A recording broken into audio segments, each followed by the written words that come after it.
से कोठी मालिकाणी जमुना भाई कहते ए ताकू छाड़ी दे, तू ताकू जमा भी एठारू नहीं पारिबुनी, कहूची ना ताकू छाड़ी दे। सेतिकी बेले देखा जाउछि जे जीवन को किए जने शक्त आघात देउचंती एक बंदूक रे एवं जीवन निजर नियंत्रण हराई तले पड़िबाकू जाउचंती, कारण आघातटी खूब जोर रे तांको दिहाइछि एवं तांको मस्तिष्क मुंडर पछपटे बाजिछि। जीवन को एही जंत्रणा देखि ज्योति मध्य पूरा आश्चर्य हो जाउछंती, कौन हैला सान बाबूंकर, किंतु जीवन एते कष्ट रे अछंती तथापि से ज्योति आडे देखुचंती जे ज्योति ठीक अछंती कि नाही। तेबे जीवन आउ जमा नियंत्रण संभाली पारुनांती एवं जीवन सेई माडर कष्ट रे तळे पड़ी जाउछंती एवं तळे पड़ी एक प्रकार कष्ट रे अचेत हो जाउछंती।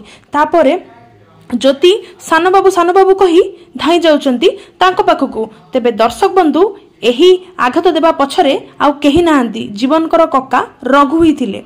ज्योति सान बाबू ठीक अछंती कौन हैला कही धाई जाउछंती जीवन को पाखकू जे देखिबे काले जीवन को किछि हेछि कि से तांको किछि सेवा करि परिबे कि।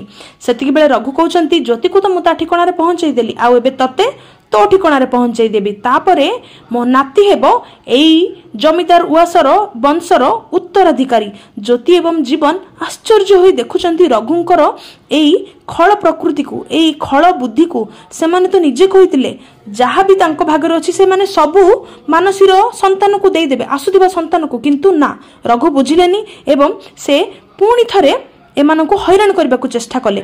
रघु रागी जाई बंदूक रे आउ एक प्रहार देबाकू जाउथिले जीवन को। एतिकी बेले जीवन एवं ज्योति पूरा डरी जाइछंती। देखा जाउछि जे आउ जने केही बंदूकटी को अटकाउछंती।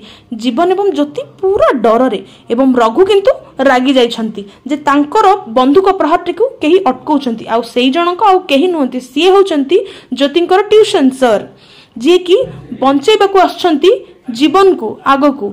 तेबे से